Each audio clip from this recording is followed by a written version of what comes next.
My name is Nicole. I'm 32 years old and live in a small town about a 50-minute drive from Boston. Every morning I make myself a cup of espresso, listen to the weather report, then walk to my office just over a block away from home. I'm the co-founder of a biotech startup in the healthcare field. A job that's not easy to explain, especially to people who think office work just means data entry all day. My family never understood what I do. Or maybe they never really cared to. To them, I've always been the weird younger sister. The one who dressed simply, never wore much makeup, and was always glued to her laptop or in some meeting. Claire, my older sister, is the one they're proud of. She's 3 years older than me and has always been the perfect daughter in their eyes. Beautiful, graceful, soft, spoken, and charming. Even in family photos, I was just a faint shadow behind Claire's spotlight. On Thanksgiving or Christmas, relatives would gather around her with praise. Claire, you look stunning in that dress. Or Claire, your new boyfriend's a doctor. Impressive. And me, if anyone even remembered I existed, the line was always, Nicole, yeah, she's doing something in biotech. I think. They spoke as if I were a footnote at the bottom of the page. I used to think if I worked hard enough, if I stayed behind the scenes and carried the load, then one day, my parents would finally see me and be proud. Just like they were of Claire. But no. All the attention, all the expectations, all the compliments, they were always hers and me. I was always distant, dry, hard to talk to. They never knew I'd stayed at the office until midnight, handling a crisis for a public health project worth nearly $2. Ling, ling, ling. They never asked how it felt to build a company from scratch with 3 college friends. When people ask about my family, I just give a faint smile and say, we haven't spoken in a while. It's nothing. Not because I'm hiding something. Just because there's nothing left to say. We haven't talked in over 2 years. No texts. No calls. No birthday wishes. Just silence. Like a broken line. Nobody bothered to reconnect. I used to believe family was the place you could always return to. But one day on my mother's birthday, that belief shattered. It was late March. I had just closed a successful funding round with an investment firm from New York. I planned to take 3 days off and fly back early to help my parents prep for Mom's birthday. Like I always did. Nothing fancy. I just wanted to help out. Like always. When I called to let them know, it was my dad who picked up. I'm planning to come back early. Let me know if there's anything you need me to pick up or prepare. I said. I still remember his voice. Not angry. Just strange. A short pause. Then he cleared his throat. Nicole. If possible, don't come home this year. I froze for a second, thinking maybe he was worried I was too busy with work. It's okay, Dad. I've already cleared my schedule. I really want to be there. This time his voice was firm. Claire is bringing her new boyfriend. He's a CFO. Well-spoken. Clearly successful. Your job? Well, it's hard to explain.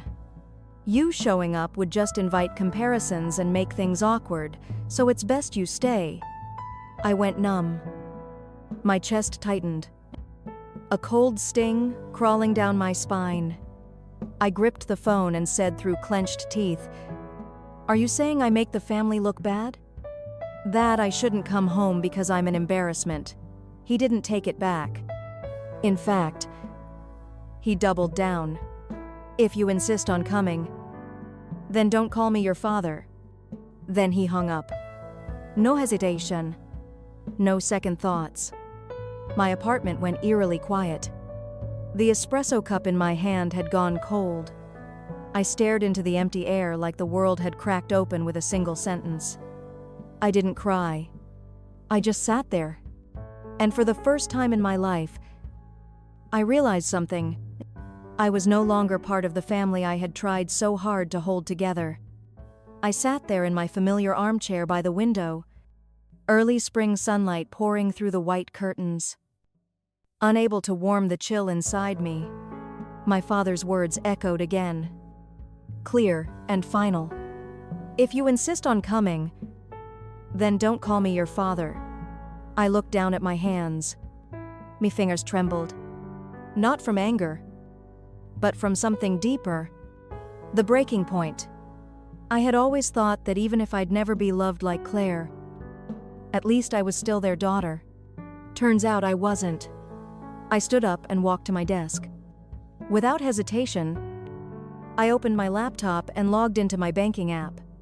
For over 2 years, I'd been sending money to my parents every month, covering their electric bill, water, internet, even cable, nearly $600. Oh, zero a month. Not counting the extra I'd send when Mom said the fridge broke down or Dad's car needed work. They never asked if I could afford it.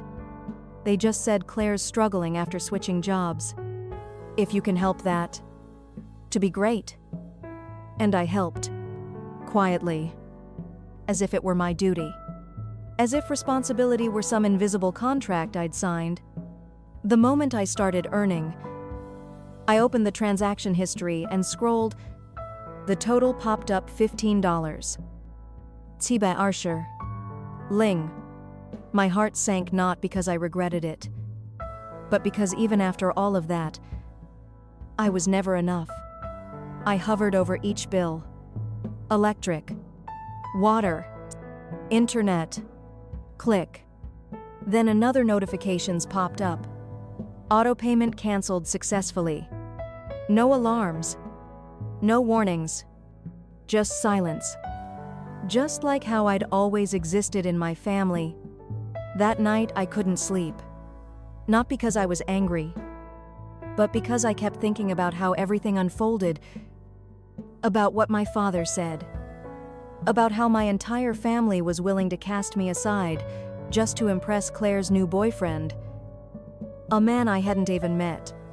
I'd been compared all my life, but this was the first time I was publicly rejected, as if my existence was an inconvenience. Mom's birthday came quickly. I didn't call. I didn't send a card. I didn't post anything online. Not out of spite, but because I couldn't pretend anymore. At exactly 5 p.m., as I sat on my balcony sipping peppermint tea, my phone buzzed. It was my mom.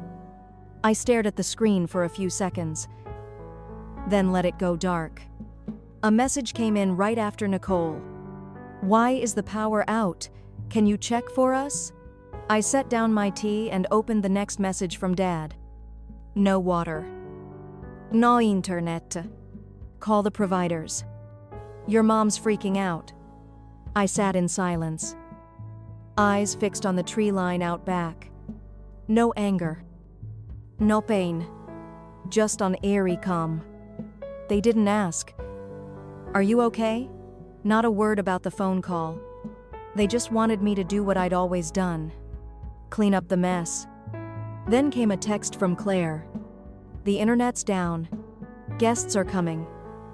And Mom is almost in tears. What's going on? I picked up my phone and typed 3 weeks ago. Dad told me if I insisted on coming home, I shouldn't call him my father. I'm just doing what he asked. If this is inconvenient, maybe find someone you're not ashamed to introduce. I didn't send it. I deleted it not because I regretted it, but because I knew, no matter what I said, they'd only hear what suited them. I set the phone down, leaned back in my chair, and closed my eyes. My little apartment was still and quiet. No complaints. No judgmental looks. No demands. The next day, Claire left a voicemail. Mom's been crying since last night. Do you know how important yesterday was? My boyfriend met the family for the first time and everything got ruined. You're so selfish. I listened to the whole message. Then, turned off my phone. For years, I hadn't been selfish enough. Now it was time. I opened my email and checked the weekend operations report. One subject line stood out. New Jersey staff transfer to Boston. Awaiting approval. I opened the attached list, skimmed through the names, and then I stopped. Liam Prescott. That name made my heart skip a beat. I remembered it because just 3 days ago, my mother had mentioned it. Claire's boyfriend, Liam, works at a major corporation. I squinted at the file. Current position. Head of Finance. New Jersey branch. Transferring to Boston HQ. Approver. Nicole Warren. Co-founder. I let out a small laugh. Just a reflex. The world was smaller than I thought. And I knew what was coming had only just begun. I sat still in front of my laptop, hand resting on the mouse. My chest hollow as if someone had taken a piece of my memory I'd clung to for too long. Nearly $16. Ling. Every cent of it paid by me month after month. Without reminders, without delays. And yet, not once had they said thank you. Not once. I scrolled back through the payment list. In the same lines, repeating $192. Sishaba. My electricity, $136. Tishar. My water, $248. Woosher. My internet and cable. Month after month. Like I was their unpaid family accountant. Unseen. Unacknowledged. Forgotten. I remembered the last phone call with my mom about a year ago, when she called around midnight just to say, "Nicole, the bathroom pipe burst. Can you call someone? Claire's on vacation with her boyfriend? You're the only one left. You're the only one left." It sounded harmless, but it was a bitter truth. I wasn't loved like a daughter. I was just the solution. When the ones they truly cared about didn't show up, and now being told not to come home because my presence didn't look good, I finally understood. All these years, nothing I did was ever received with love. I was only remembered when a bill needed paying or a problem needed fixing. But when I needed something, no one was there. My phone lit up again. A message from my mom. "Nicole, I know yesterday got a little tense, but if you could take care of the internet bill, that would be great. Claire is trying to keep things calm with the guests." I stared at the message like an outsider. No apology. No mention of the cruel rejection from my father. Just another request. Like always. I set the phone down without replying. I stepped outside onto the porch, sitting in the wooden chair under the fading April sun. Boston wasn't warm yet, but the crisp air somehow made me feel clearer. I thought about Liam, Claire's new boyfriend and now my incoming employee. The irony. My family excluded me from Mom's birthday because of him, while he was about to report directly to me. If life were a comedy, this would be its finest punchline. I returned to my desk and opened the email. The subject line stood out. New hire confirmation: Liam Prescott transferred to Boston office. I clicked on the profile. Everything matched. Age, experience, degrees, a polished resume. Exactly the kind Claire would go for. Educated, established, charming on paper. I looked at the attached photo. Something familiar. Then I remembered we'd briefly met at a conference about 6 months ago. He shook my hand and politely called me co-founder Warren. But neither of us made the connection. Or rather, I never cared enough about Claire to know who the man beside her was. Now, I had a choice. Approve the transfer or deny it. But I knew I didn't need to do anything. Life had already written the perfect script. I just needed to sit back and see what would happen. When Claire found out, her boyfriend reported to the sister who embarrassed the family. The next day, Liam arrived at the office. He stepped into mine with a folder, his face slightly tense. When I looked up, his eyes paused on me, then widened in shock. "Nicole?" he asked softly. I smiled faintly, calm and composed. "Welcome to Pacific Genomics. I'll be reviewing the entire financial plan for this quarter. I look forward to working with you." Liam froze. His face flushed, then turned pale. No one in my family knew I co-founded this company.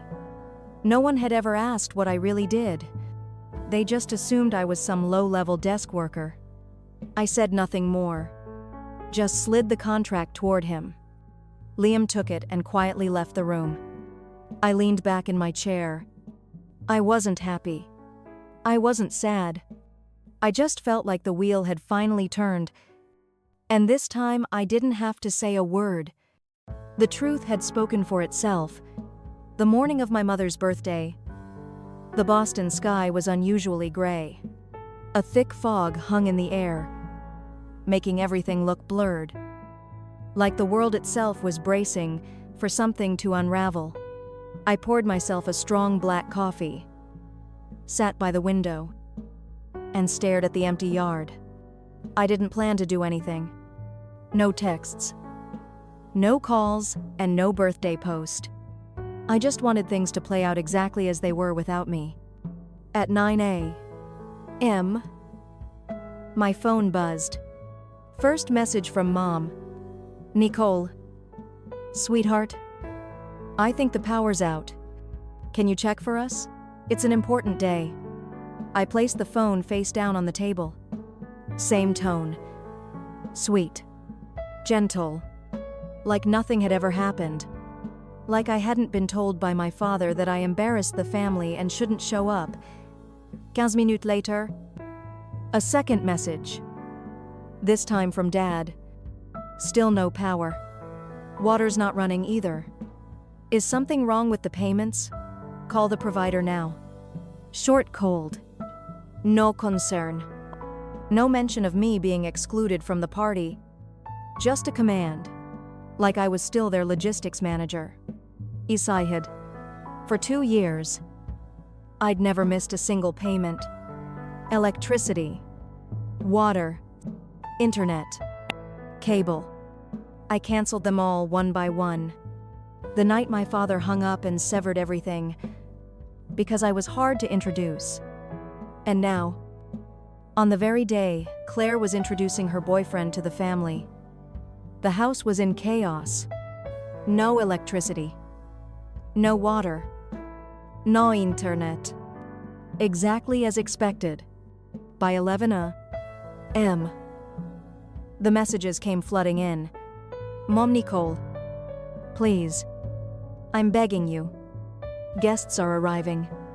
Can you just help this once Dad no electricity? We can't cook. Where are you? Take care of this now. Claire.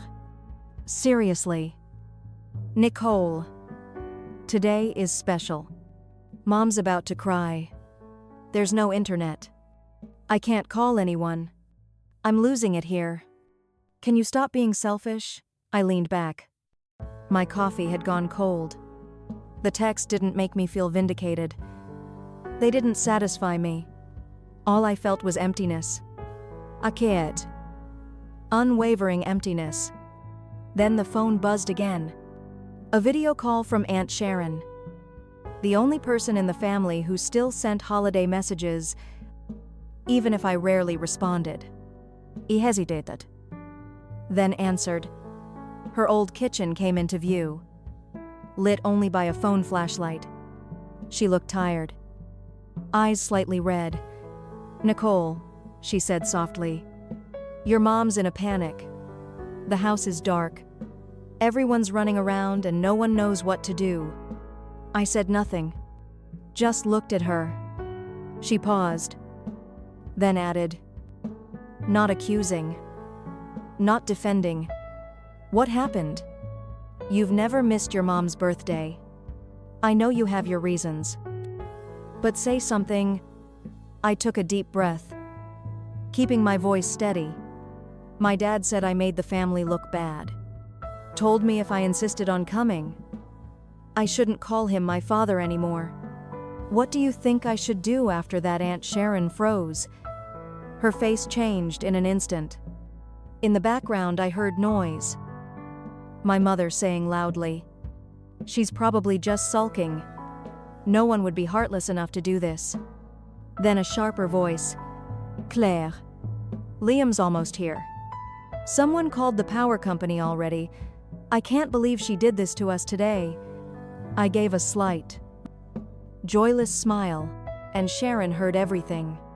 She didn't defend anyone, didn't say a word. And then, unexpectedly, the screen shifted. A new face entered the frame. Liam. Same neat suit. Same polished expression as in his resume. He stared at the screen and blurted out almost involuntarily, "Nicole." Everyone went silent. "You're Nicole Warren, the one who runs Pacific Genomics." I nodded, eyes steady. A long pause. Then Liam turned to everyone in the room. "She's my direct superior and the one who approved my transfer to Boston." Stunned silence. Claire's jaw dropped. My parents froze. No one said a word. I calmly replied, "Hope your introduction today goes well." Then I ended the call. After the call, I set my phone down without another word. Outside the window, the dim afternoon light filtered weakly through the thick gray clouds. Everything around me was so quiet it barely felt real. No voices. No follow-up texts. No calls. Just me and a strange, weightless sense of relief after a truth revealed not by me, but by them. I didn't need to expose anyone. I just stayed silent and let everything unfold exactly as it was meant to. Liam had confirmed it clearly. I was his superior. The co-founder of Pacific Genomics. The company they assumed I was just some desk worker for. In that moment. And my family's kitchen became a stage where the masks fell one by one and no one could stop them. And Claire, my sister, the one who once whispered to Mom that Nicole should pick a job that's easier to introduce, now stood frozen beside a birthday cake that hadn't even been lit. She had tried so hard to impress her boyfriend with empty compliments and a picture-perfect family.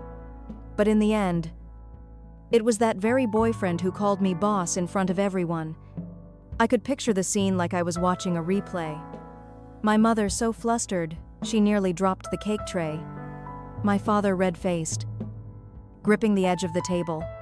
And the relatives, those who only showed up for food and judgment, sitting in stunned silence, eyes darting around as they tried to process what just happened. And Aunt Sharon still had the call going, her gaze no longer curious, but something closer to respect. She didn't say much, just gave me a small nod before ending the call. That evening, I got the first message from Claire. Long, messy, a mix of anger and desperation. "You knew all along, didn't you? You let it happen. Right during the party. Mom's been crying all night. Liam doesn't even know how to react. Don't you think that was cruel?" Nicole, I watched the message pop up on my screen, but didn't open it right away. I made a cup of ginger tea and sat on the couch, letting the steam ease the tightness in my throat. I didn't feel joy, But I didn't feel guilty either. After about 10 minutes, I finally hit reply. Just a few lines. No need for more. You say I was cruel. I was just at home. I didn't start the video call. I didn't call myself his boss. I didn't do anything.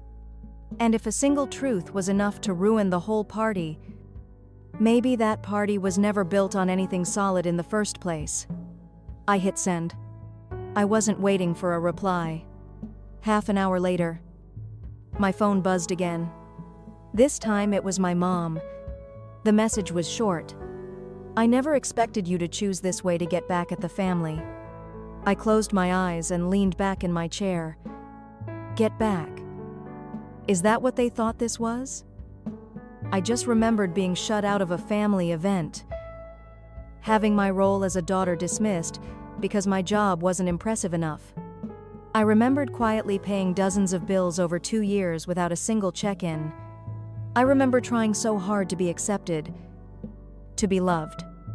And now I was done trying. Around 10 p.m., I got an email from Liam. Nicole, I'm sorry. I didn't know sooner. I truly respect you for your work and for the way you stayed silent today. I've never felt more ashamed. But not because of you. I read it. Then replied slowly. Liam, you don't need to apologize. Everyone is responsible for how they choose to see others. And don't worry.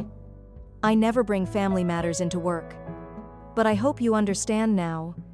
Sometimes silence is the greatest strength. I clicked send, turned off my screen, and placed the phone face down on the table. Tomorrow, I'd still go to the office like usual. There would be reports to review, meetings to prepare for, and a world still turning outside. Only now there was one difference. Starting today, they are the ones who once dismissed me, finally knew who I was, and without a single shout, without any accusations, I had made them go silent. The next morning, as I walked into my office, sunlight filtered through the glass panels, casting a warm golden glow across the room. The air was calm, as if the universe had given me a few quiet minutes to breathe before the day's noise returned. I sat at my desk, powered on my computer, and opened my email, as usual in the priority inbox. There was one unread message sender. Liam Prescott. I clicked it. Subject: apology and goodbye. Nicole. I don't know where to start. But after last night, I couldn't sleep. I've been thinking what happened. Probably shouldn't have happened in front of so many people. But at the same time, I feel a strange sense of clarity, especially about you. I'm not ashamed that you're Claire's sister. I'm ashamed that I didn't see her true self sooner. I can't stay in a relationship where basic respect doesn't exist. As of today, I'm ending things with Claire. Thank you for staying silent yesterday. And thank you for the way you lead. Quiet but strong and fair. Liam. I read it twice, then leaned back in my chair. I wasn't happy that Claire got dumped. I just felt something right. Like, for the first time, someone outside finally saw what I'd been living with for years. The things I was told I was too sensitive about or too cold for staying quiet about, I didn't reply. There was no need. But about 2 hours later, as I was reviewing the financial summary from the finance team, my phone lit up. A message from Claire. Nicole. I know you're busy. But please, can you talk to Liam for me? He's misunderstanding everything. I looked at the message, calm and unmoved. I didn't reply right away. Less than 5 minutes later, another message came through. You're his boss. You have influence. If you say something, he'll reconsider. I stood up and walked over to the window. gazing down at the busy street below. All those years I had wished for just one message from Claire. Checking in when I was hurting. One word of encouragement when I failed. But there was nothing. And now that her relationship had crumbled, the person she turned to was me. Not to apologize, but to fix it. I returned to my desk and type. Liam didn't leave because of anything I said. He left because of who you are. And maybe for the first time, he really saw it. Claire didn't reply immediately. But about an hour later, a new message arrived. You're right. But I really don't want to lose him. I'll change this time. Please. Just this once. I didn't respond. Not because I was angry, but because I was past the point of explaining. When I left the office that evening, the early spring breeze was still chilly, but the sunset cast a deep orange glow across the rooftops. I walked to the parking lot slowly, without hurry, without worry. Maybe for the first time in years, I felt light. I hadn't sought revenge. I had simply lived my truth and let the rest reveal itself. Claire had brought this ending on herself.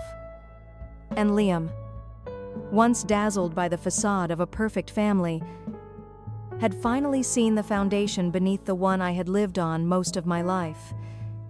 That night I played an old playlist. The kind of music that used to make me feel invisible during my early startup days. But tonight, the melodies sounded like a quiet affirmation. I had stepped out of the shadows not by yelling, but by standing firm. And that's what Claire or anyone else in my family had never seen coming. I didn't need validation anymore. I just needed to be myself and live what I truly deserve. About a week after things calmed down, on a rare Sunday afternoon when I decided not to touch my laptop, the doorbell rang. I wasn't expecting anyone and I almost ignored it. But something made me glance through the people. My parents were standing at the gate. I stood still for a few seconds, letting my mind catch up with what I was seeing. My mom held a small bag, her face tired. My dad had his arms crossed, his eyes less stern than during our last call, but still carrying that usual hardness. I opened the door, said nothing. "Hi, honey," my mom said first, her voice raspy like she'd just gotten off a long flight. "Can we come in and talk for a bit?" I silently stepped aside to let them in. No hugs, no warm greetings, just a heavy silence. Stretching from the hallway to the living room, I poured some water, sat down 2 glasses, and sat across from them. My mom glanced around the apartment. Simple, tidy, and completely untouched by any presence of my parents. My dad spoke first. "About your mom's birthday." I said some things I shouldn't have. I stayed quiet. He looked at me, then continued. "Slower this time. Maybe we've been a little hard on you. Claire's been a mess since the breakup. And your mom's been crying nonstop. So we wanted to sit down and talk like a family." I still said nothing, just nodded slightly. I wanted to see where they were going with this. I was used to the long build-up before they got to what they really came for. Just as I expected, my mom jumped in right after. "Well, we actually have a proposal." She hesitated, then placed the bag on the table and pulled out a printed sheet. "We've thought it through. You're stable now. Your job is great. If possible, we're hoping you could help us with a monthly contribution. Around 2 Ling. Just enough to cover living costs, insurance, and some retirement savings." I looked up at her. 2,000 a month. My dad jumped in, as if afraid I'd misunderstand. "It's not much for someone in your position. We're family, Nicole." I sat up straighter and kept my tone steady. What about Claire? My mom hesitated. She's not doing well after the breakup. She's down. Work's not going great. We can't pressure her. I let out a soft laugh. Not out of bitterness. Just because it was all so familiar. Claire was always the one who couldn't be pressured. And I was always the one who could handle it. I looked directly at them. If Claire agrees to contribute her part $1, Ling, owe $0 a month. I'll cover the other half. If not, I'll need a legal contract. One that clearly states when you both pass all assets, including the house, will belong to me. Silence filled the room. My father furrowed his brow, his face flushing red. Are you seriously giving your own parents conditions I didn't blink? Not conditions. Principles. I already spent nearly $16. Ling, owe $0 on this family over 2 years without anyone ever acknowledging it. If you want me to continue, then things need to be clear. My mother turned to my father, her voice starting to waver. Maybe we should talk it over. But he shot up from his seat, slamming his hand against the wooden table, making the glasses rattle. We raised her for over 20 years.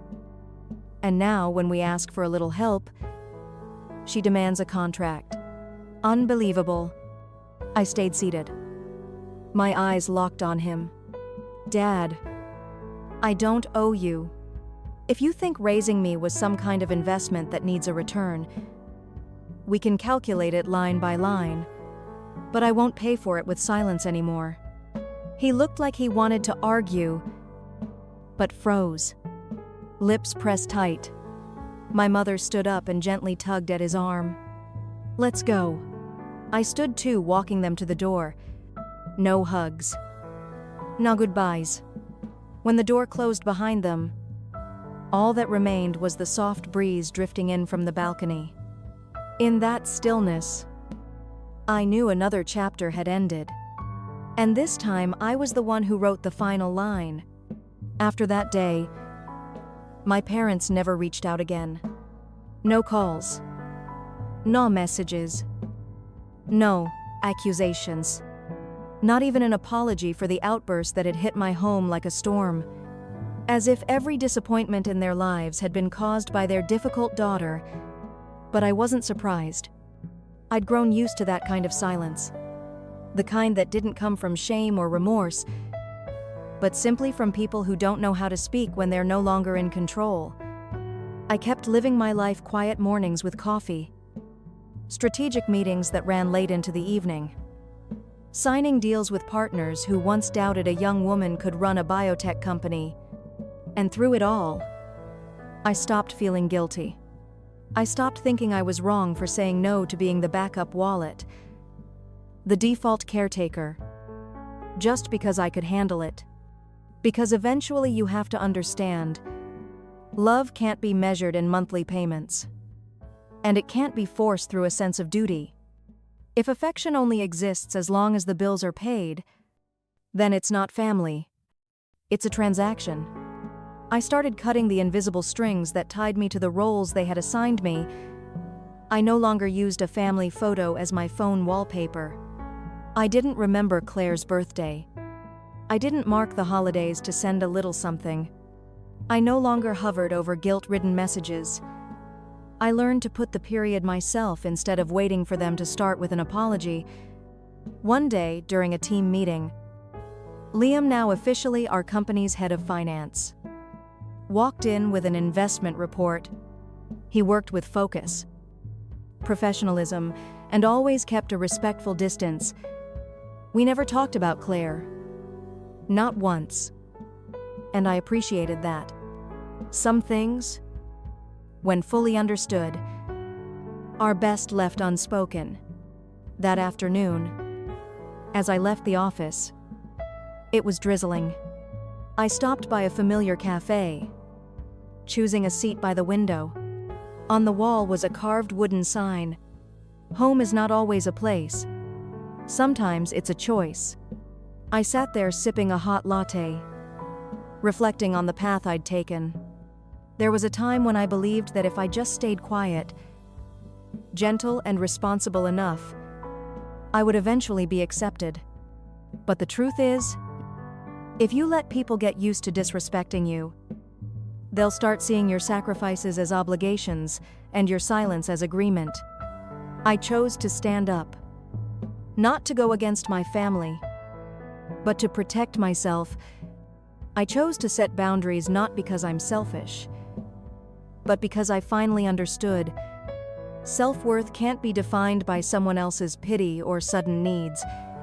And if someone were to ask me, "Nicole, do you regret not helping your parents when they needed you?" my answer would be, I regret that it took me so long to realize I deserved more than that. Because real family is where you're seen as a whole person, not a wallet, not a stand-in, not the fallback plan for people who always put you last. I know my story might be hard for some people to accept. In our society, refusing family duty is often seen as ungrateful. But try stepping into my shoes. The daughter who was shut out for not being polished enough to introduce the one who paid tens of thousands in silence and never once heard, "Are you okay?" I didn't choose family in the traditional sense. I chose myself. What about you? Do you think I was too cold? Or did I finally learn how to love myself at the right time? Share your thoughts in the comments. Because sometimes your story might be the light someone else needs when they're struggling between duty and freedom. And if you've ever felt alone in your own family, believe me, you're not. Nicole's story is a powerful reminder that no one is obligated to sacrifice themselves for a relationship that only carries the label family, but lacks respect. When you learn to set boundaries, choose self-love, and stop letting your kindness be taken for granted. That's not selfishness. That's growth. Nicole didn't seek revenge. She chose dignified silence to reaffirm her worth. And sometimes the firmest action is the very first step to real peace. What do you think of Nicole's choice? Was she too harsh? Or was she simply protecting herself after years of being hurt? Share your thoughts below, and don't forget to follow the channel for more deep and meaningful stories about family. My name is Joanna. I'm 24 years old, and I live with my parents and younger brother in a small house on the outskirts of Ohio. I have a steady job at an insurance company. The salary isn't high, but it's enough to cover the electric, water, internet bills, and most of the household essentials. In fact, if I hadn't been handling the expenses, the heater would have stopped working last winter. That Christmas Eve, I came home after my shift, still wrapped in my thick coat, with the scent of coffee lingering on my sleeves. The Christmas tree was lazily decorated with old string lights from 3 seasons ago. My mother, Diane, was setting down a plate of ham on the table. My father, Harold, it was already sitting at the head of the table holding a wine glass, staring at the ceiling light as if it held the answers to his life. Dinner started in a heavy, awkward silence, broken only by the clinking of silverware and a faint Christmas song playing from the kitchen radio. I scooped some mashed potatoes onto my plate and smiled at my brother Tyler. He's 17 this year. When my father suddenly slammed his knife down on the table, the sharp sound made me jump. "Joanna," he said, locking eyes with me, "you're a burden, and you can't live here anymore." I thought I misheard him. I froze while my mother let out a dry, almost panicked laugh, like she was trying to pretend it was just a bad joke. But my father's stare was deadly serious. The room felt frozen. Tyler stopped mid-air, his fork still holding a piece of chicken. He stared at me, wide-eyed, as if he couldn't believe what he just heard. I slowly set my fork down. "What did you just say?" "You heard me," he said, his voice low and firm. "You've stayed here long enough. This is my house, and I'm saying enough is enough. You need to move out." I couldn't speak. I hadn't stayed because I needed a place to live. I could afford my own apartment. I could live independently. I stayed because they needed me. Because Dad lost his job 3 years ago, and Mom only works part-time at the high school library. They couldn't keep things going without my contributions. And now, on Christmas Eve, they were treating me like a freeloader. Mom opened her mouth, but Dad cut her off. "I've made my decision. Diane." Tyler looked between them like they were strangers. "If they can kick her out this easily," his voice cracked, "who's next?" I took a deep breath. I didn't want a scene. I didn't need to shout or cry. If they wanted me gone, I'd leave. But they should be ready for the cost of that decision. I leaned back in my chair, staring at them. "All right." Dad smirked slightly, like he'd just won some silent war in his head. Mom kept her head down, silent. Maybe she was stunned. Or maybe she stopped caring a long time ago. I got up and carried my half-eaten plate to the sink. I didn't want to spend another minute at that table before leaving the kitchen. I turned to Tyler and gave him a small nod. He was the only person left in that house I cared about. No one said a word. Only the clinking of utensils continued. But it seemed like no one had an appetite anymore. I went upstairs, closed my door, and started packing my clothes. No tears. No complaints. They wanted me out, so I would go. But starting tomorrow, that heater would go silent, and this house would truly be cold in every sense of the word. I shut my bedroom door, the creaky hinges sounding like a final goodbye. I wasn't even thinking about arguing or begging. They had made their decision, and so had I. No announcements. No explanations. Just action. I pulled my suitcase from under the bed, opened my closet, and began folding clothes. Every shirt, every notebook, every little accessory I had bought with overtime pay, all packed into the silent suitcase. This room once comforted me when the world felt too heavy. Tonight it was just a shelter for someone no longer welcome. As I folded my last hoodie, a soft knock came at the door. Joanna Tyler's voice was barely a whisper. "Did you lock the door?" I walked over and opened it. He stepped in, shoulders hunched against something bigger than the winter cold. "Are you really leaving?" His eyes were red. But Tyler was always strong. He didn't cry. At least not in front of me. I nodded.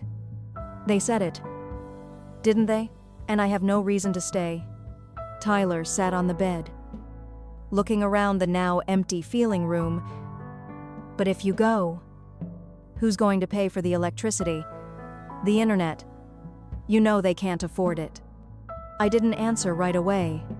Tyler wasn't stupid. He knew. And that's what scared him. I wasn't just his sister. I was the lifeline this house clung to.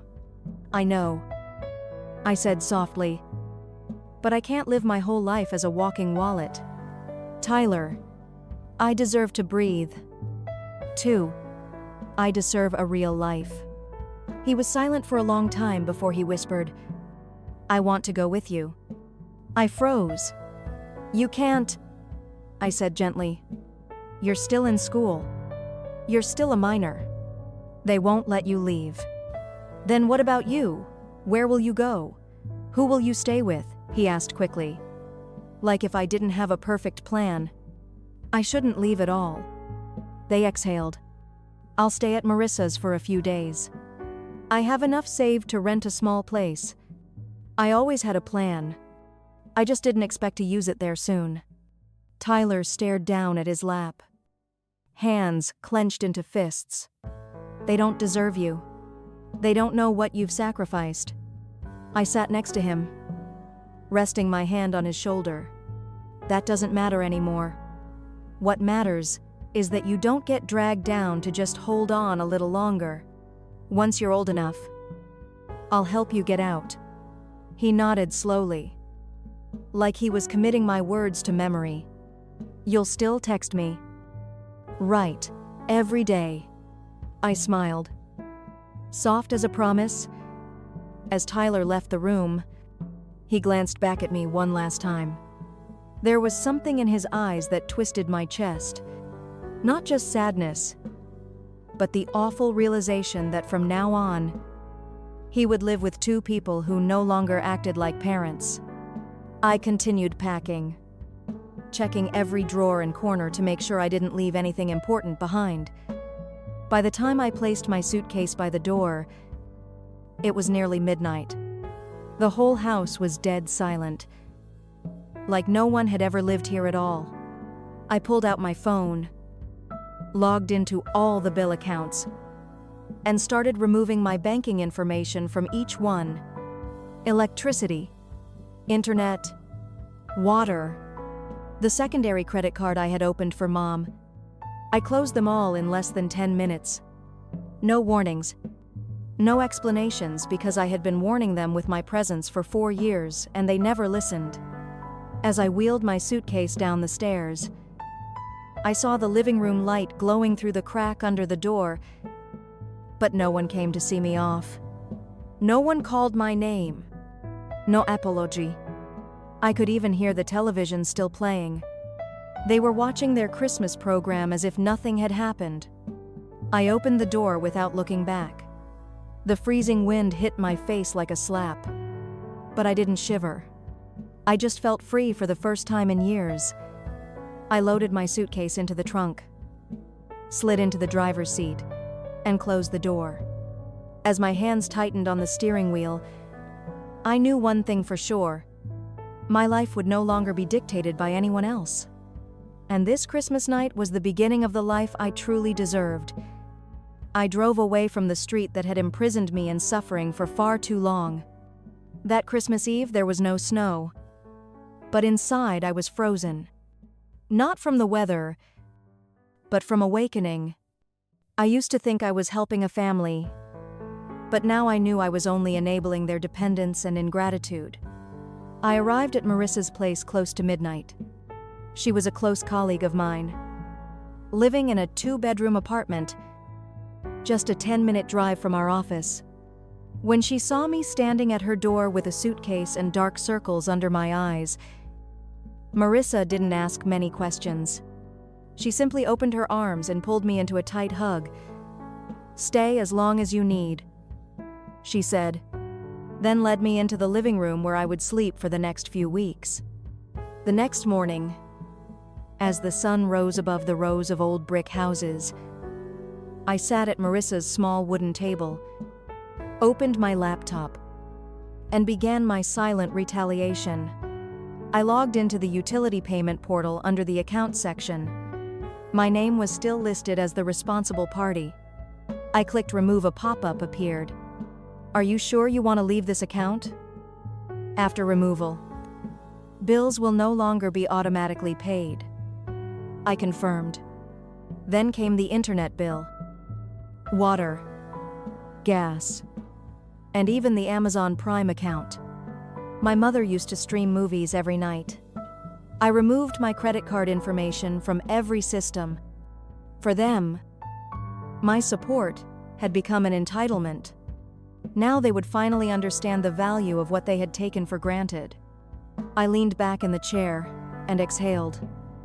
Not out of satisfaction, but because for the first time in years, I had done something purely for myself. No more bills to pay. No more being financially exploited under the name of family duty. The next few days passed in rare peace. I went to work on time, had dinner with Marissa, and read before bed. Her small apartment was simple but warm. And more importantly, nobody yelled at me for wanting a life of my own. But that peace didn't last long.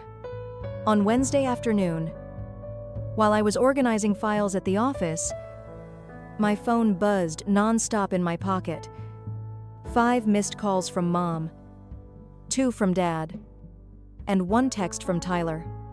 The power has been shut off. Dad's screaming all over the house. I didn't reply. Not because I didn't care, but because I had cared too much for too long. An hour later, another message came from Mom. Joanna, what's going on? The internet's down.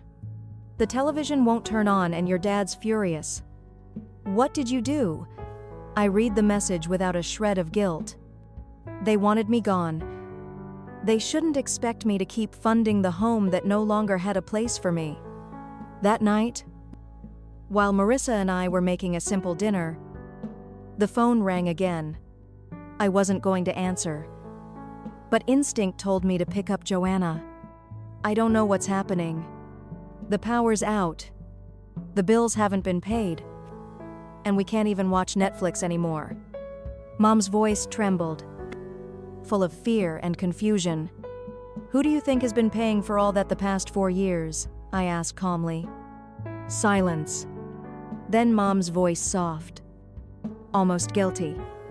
You. But your father thought. Exactly.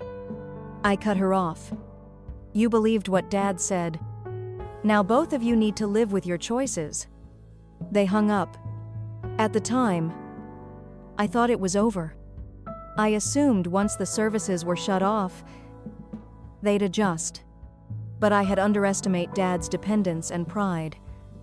The next day, I got an email from the bank. Alert. Suspicious login attempt from an unfamiliar device. I checked immediately. 3 failed login attempts, followed by a password reset request. My heart sank. One name came to mind. Dad and I called Tyler. His voice was low and tense. Joanna, I think Dad's trying to get into your bank account. I saw him holding Mom's old notebook where she wrote down passwords. I gripped the phone tighter. Thanks. Ty, I'll take care of it. I sat down and began changing every password. Bank accounts, emails, streaming services, even food delivery apps. Layer after layer of security went up a silent message. I was no longer the obedient daughter they could control.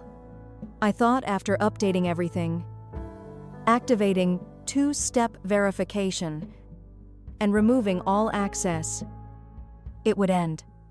I hoped they would learn to fend for themselves. But I was wrong. My family didn't know how to live without someone to blame, and without me to target. They spiraled. 3 days after I left, Tuller texted during my shift. Internet got cut off this morning. Last night, Mom had to cook on the gas stove because the microwave is dead. This morning, Dad punched the fuse box. I didn't reply. I simply put my phone down and took a deep breath. I knew that house was sinking into chaos, and I knew this was just the beginning. That night, leaving the office, I saw 6 missed calls from Mom. By the 7th, I picked up. Her voice was hoarse, crying, confused, furious. Joanna, what have you done? The house is dark. No television. No hot water. Your dad's losing it. What did you do? I answered calmly. I only turned off what I was paying for. From now on, you can take care of yourselves. Right, you can't do this, Mom shrieked. This is your home. I pressed my lips together, steadying my voice. No, it's the place where Dad kicked me out. Remember, I'm just following orders. Silence. Only heavy breathing came through the line. Finally, she whispered, Your dad thinks you're trying to get revenge.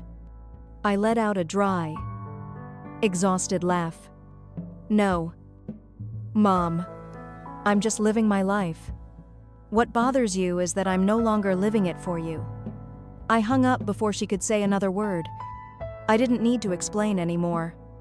They were used to my silent endurance. Now they would have to get used to my silent absence. The next morning, another alert from the bank. Suspicious login attempt. Possible fraud.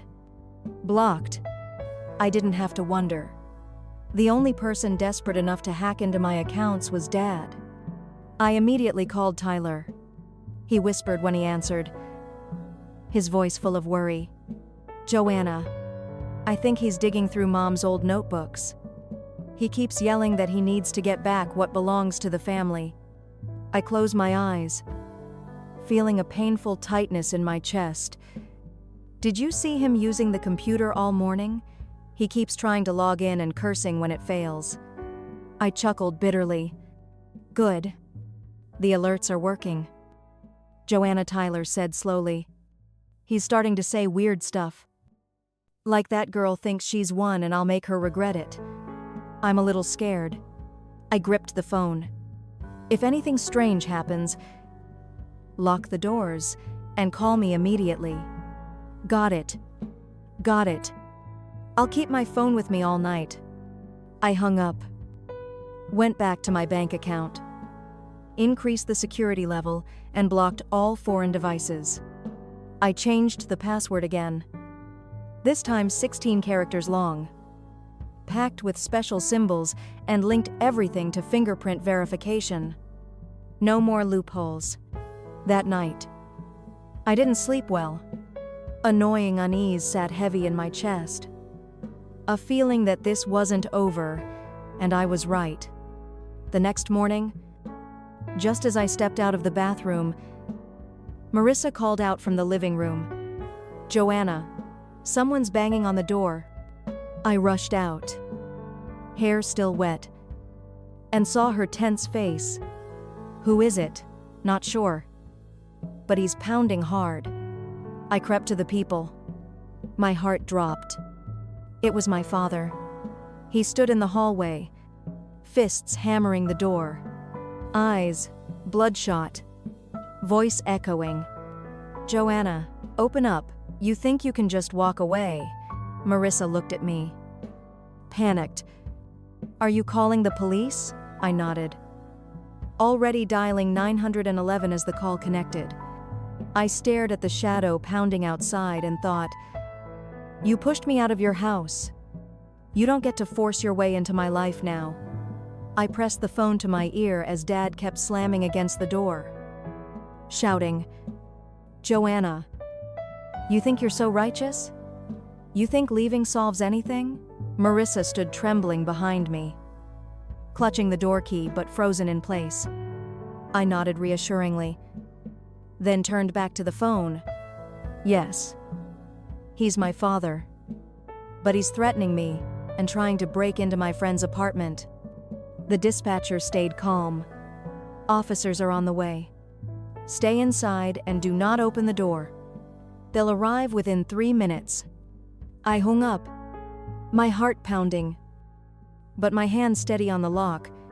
Through the people, I saw Dad pacing the hall, muttering, shouting, hammering the door on. "Grateful. After everything I did for you." Marissa whispered behind me. "This has gone way too far." I nodded. "I know. But he needs to understand. He has no power over me anymore." The sound of sirens pierced the air as red lights flashed down the stairwell. I heard the heavy steps of officers running up. One knocked gently on the door. "Police, open up. Stay calm." I opened the door and stepped aside. The police officers entered, speaking firmly to my father.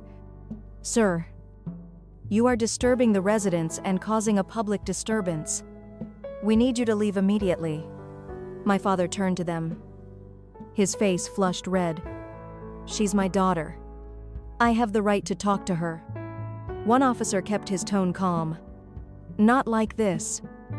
Sire, your daughter called us because she felt threatened. If you don't leave immediately, we will have to act according to the law." "I'm not going anywhere," he roared suddenly, lunging toward me as if trying to force me to listen. He stepped back. My palms clenched, feeling my heart pounding wildly in my chest. Immediately, the two officers restrained him. "Sir, please maintain your distance. She owes me. She has no right to treat me like this," he shouted, his voice twisted in rage. "I'm her father. I have rights." That sentence, "I have rights," echoed in my mind, like the final blow. For years he had used those exact words to impose, control, and manipulate. But today I was no longer the 17-year-old girl cowering at the dinner table, afraid of his next outburst.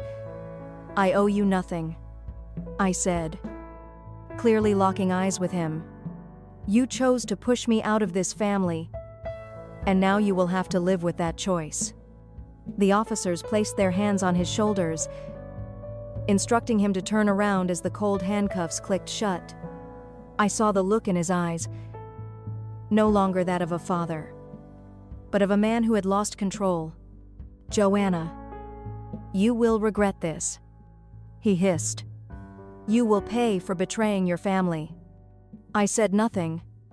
I just stood there, watching him being led away, his furious shouting echoing down the long hallway. When the door finally closed, Marissa stepped closer. "Are you okay?" I nodded, though my throat was tight. "I'm okay. I just didn't think it would come to this."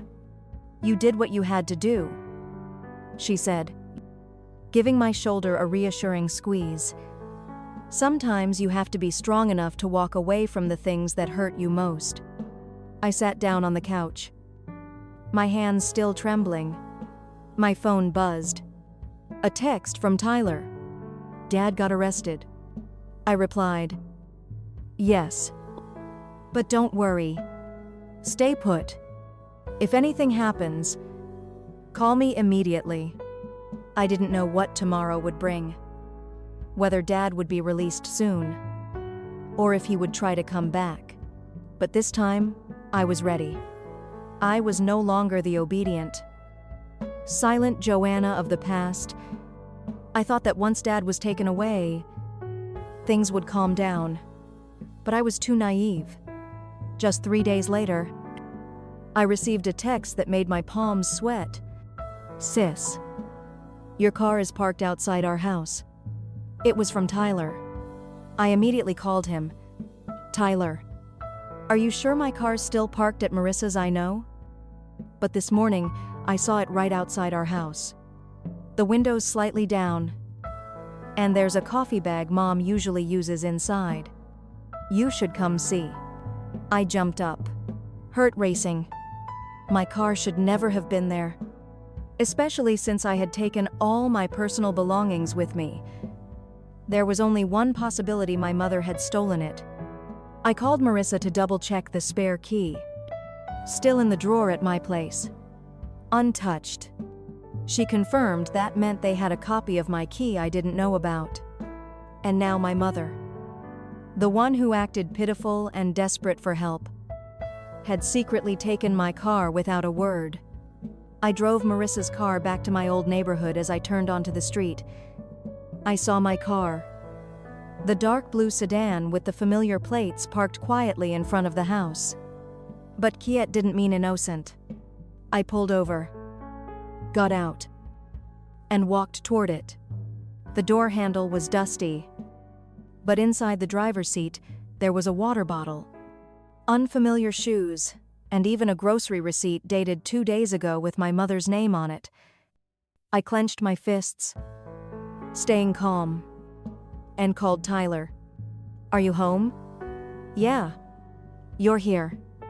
"I'm outside." "Where's Mom?" "In the house. Just came back from the grocery store." I nodded, though he couldn't see me. "I'm coming in. Stay upstairs and don't get involved."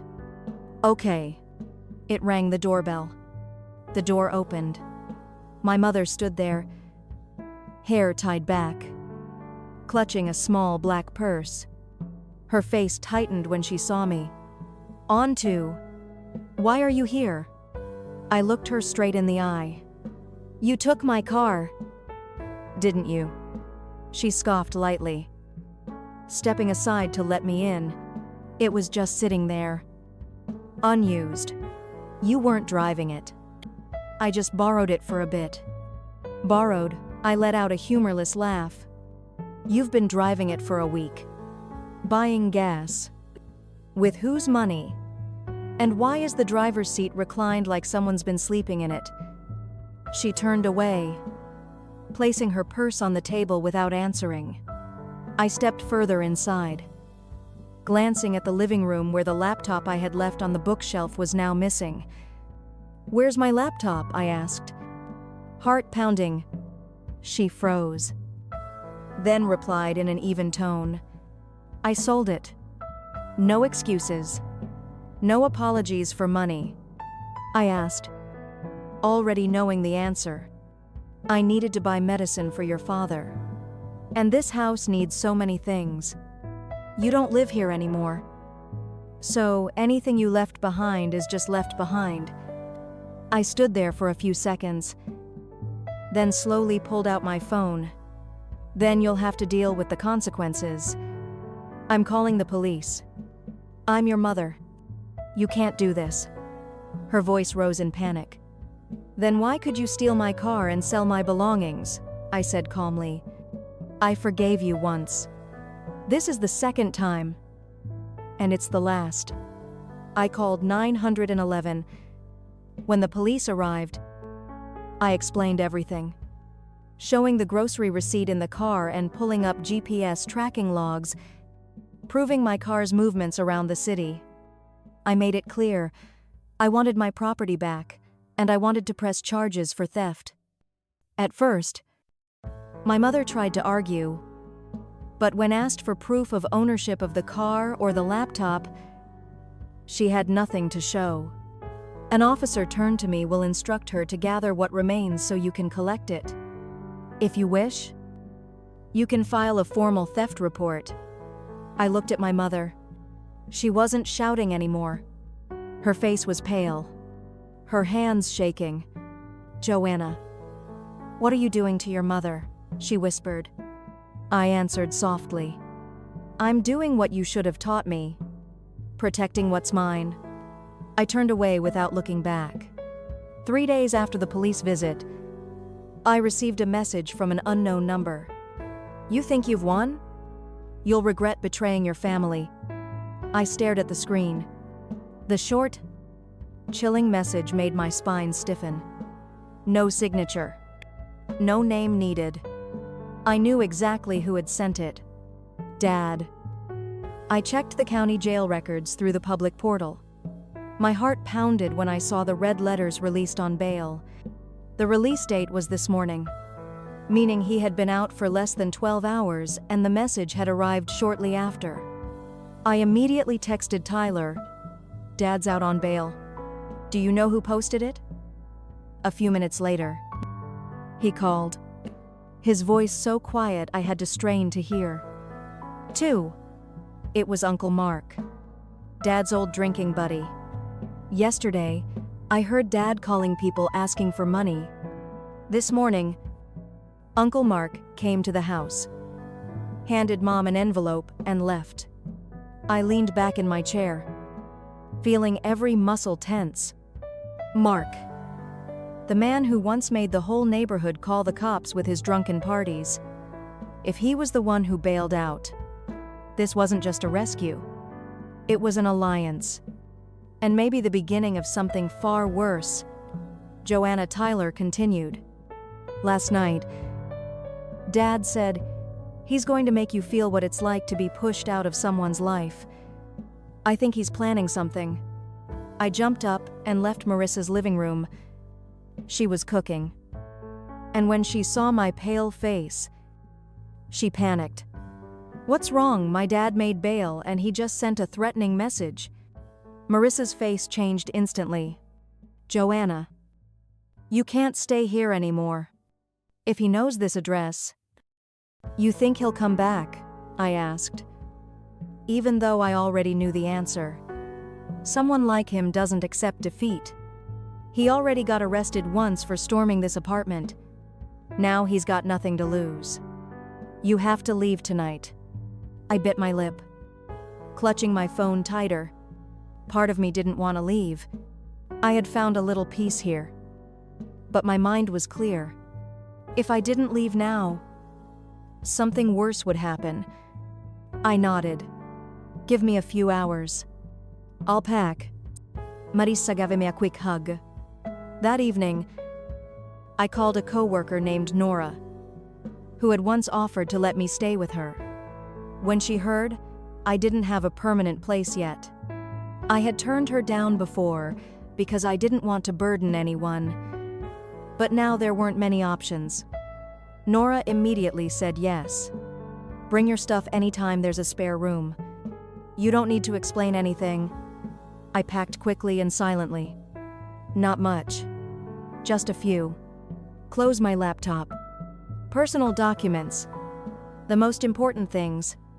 The rest I would come back for later if I got the chance. As night fell, Marissa and I loaded everything into the car. Before we left, I double-checked the security system one last time. Cameras. Smart locks. Phone alarms. Everything was set. Marissa put a hand on my shoulder. I'll call the police if anything weird happens. Don't worry about me. Take care of yourself first. I nodded before getting into the car. I looked back at the building one last time tonight. I wasn't running away. I was choosing to keep living the right way. On the drive to Nora's place, my phone buzzed again. Another message from the same number. You can run, but you can't hide forever. Family is forever. Joanna. I didn't reply. I simply took a screenshot and sent it straight to the police department along with my previous report in the description box. I typed each word carefully. I'm being threatened by the man who used to be my father. I no longer feel safe. I knew he wasn't going to give up easily. But I also knew something else. I was no longer the daughter who silently endured. If he wanted to make me a target this time, I would be a target that fought back. That weekend morning, I returned to the old house, the place I once called home, to retrieve what was left. I didn't go alone. A police officer accompanied me under a civil standby order I had filed 2 days earlier. Tyler was already waiting on the porch. He held a small backpack, his face showing how exhausted he was. Are you sure you want to go in alone?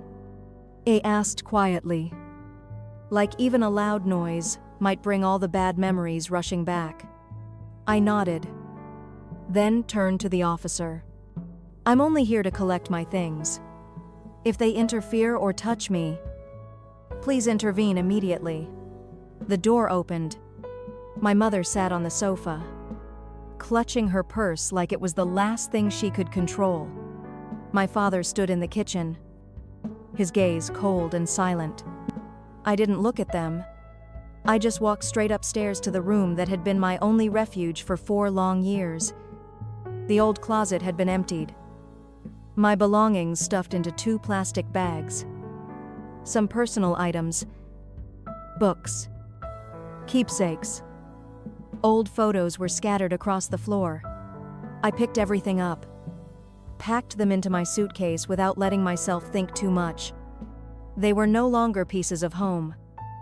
It's just remnants of a life I had already stepped away from when I came back down.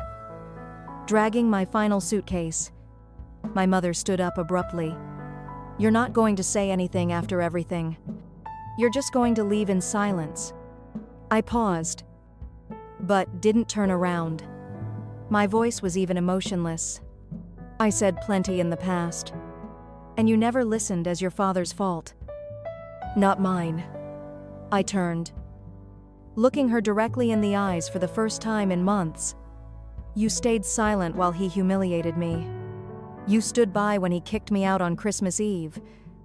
You sold my belongings like I didn't even exist. And you think I owe you a goodbye? She didn't answer. Her gaze dropped to the floor.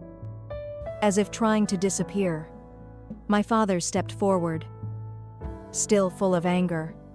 "You think cutting ties is the solution. You're tarnishing your own family." I gave a small, cold laugh. "No. I'm just living with this family. Taught me. If you're not respected, don't stay." I pulled a folded document from my pocket. A copy of a restraining order petition. "If either of you sends another message, shows up where I live, or tries to access my accounts, I'll file this immediately. And next time, it won't just be a polite knock from the police." The officer standing beside me nodded in confirmation. "We've made a note in the record. Any further threats will be handled seriously." I turned to Tyler. "You can stay a few more months. But if it becomes unbearable," I meant what I said, "just call me, and I'll come get you immediately." He nodded without saying a word. Between us, there was a trust that didn't need to be spoken. I left that house for the last time without looking back. I didn't want to carry any more glances with me. Not from my mother. Not from my father. Not from the memories that had once weighed down my heart. That same day, I changed my phone number, canceled every account connected to the old address, and moved in with Nora permanently. She helped me sign a lease for a small apartment near my company. Quiet, bright, and most importantly, safe. They completely cut off contact with my family. No more messages. No more surprise calls. No more fear. Every time the doorbell rang, I spent the next few weeks rebuilding everything from scratch. Opening a new bank account, buying a new laptop, setting up a new workspace, hanging up each picture on the wall. Myself. Every small action felt like a declaration. I had chosen this new life, and I deserved it. I knew that one day they might try to reach out, maybe through a handwritten letter, a distant relative, or some story leaking onto social media. But I also knew this time I wasn't going back. 2 years have passed since I firmly walked away from my old family, as if cutting out a festering tumor from my life. I have built a new life. Small, peaceful, and entirely mine. But deep down, I always thought about the one person still trapped there. Tyler. He tried his best. He lived quietly in the house I once called home, enduring Dad's unpredictable anger, Mom's endless complaints, and the suffocating coldness that hung over the family. Every time he texted me, Tyler tried to sound okay. "I'm fine. Sis. It's all right. I'm used to it." But I knew no child should ever have to get used to being treated like a burden, like an unwanted shadow in their own home. I kept my promise. I was always just one call away. But Tyler was different from me. He wanted to leave with dignity on his own terms. "I'll hold on until I'm 18. He once said how I want them to say, "I gave up halfway." And then that day finally came. When Tyler turned 18, he didn't throw a party or post anything online. He simply sent me a short text. Says I'm ready. I picked him up the next morning. The black backpack on his shoulder held only a few clothes, a couple of books, and a small framed photo, a picture of us from when I was in college. No one came to see him off. The old house sat silent. Windows shut tight. Curtains drawn as if even the sunlight might reveal the emptiness inside. "Not taking much with you?" I asked as we loaded his bag into the trunk. Tyler shrugged and gave a soft smile. "The rest isn't worth bringing." He moved into the dorms at the community college where I once studied. I helped him with enrollment, bought him supplies, and we had a simple dinner at a noodle shop nearby. We sat across from each other, smiling like two people who had finally woken up from a long nightmare. "Do you think they'll try to find you?" I asked without meeting his eyes. Tyler replied, surprisingly calm, "But I'll do what you did. Cut them off. They don't have any power over me anymore." I squeezed his hand tightly, unable to hide how proud I was of him. Since then, we've stayed in close contact. Sometimes he calls just to brag about a good grade, or to laugh about a weird roommate or a professor obsessed with iced coffee. But every time he calls, I can hear it. His voice getting brighter. Freyer, no longer weighed down by anyone else's expectations. And my parents, after Tyler and I left, everything completely collapsed. Dad couldn't hold down a job for long, constantly fighting with bosses, quitting, then moving to another dead-end job. Mom took a part-time position at a small grocery store, but her paycheck couldn't even cover the bills. Within a year, they were evicted from the old house for unpaid rent. The last I heard through a distant relative. They were living in a rundown apartment on the east side of the city, an area known for high crime rates and terrible living conditions. They sent a letter to my old address, passed through someone we barely knew. Inside was a short, bitter paragraph filled with blame and a few desperate pleas. But I didn't respond. There was nothing left to say and nothing left to give. Everything I had. I used to rebuild my own life. No more debts to the past. One autumn afternoon, Tyler and I sat by the river after class. The breeze playing with our hair, the setting sun painting the sky orange. He turned to me and smiled. "You know, no matter what happens, I'm grateful I have you.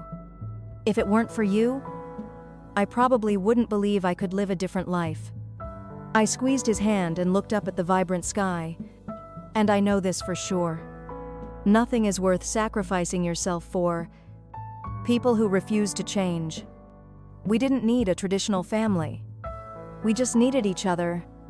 Two kids who once lost their way, now walking forward on a path no one could force us off.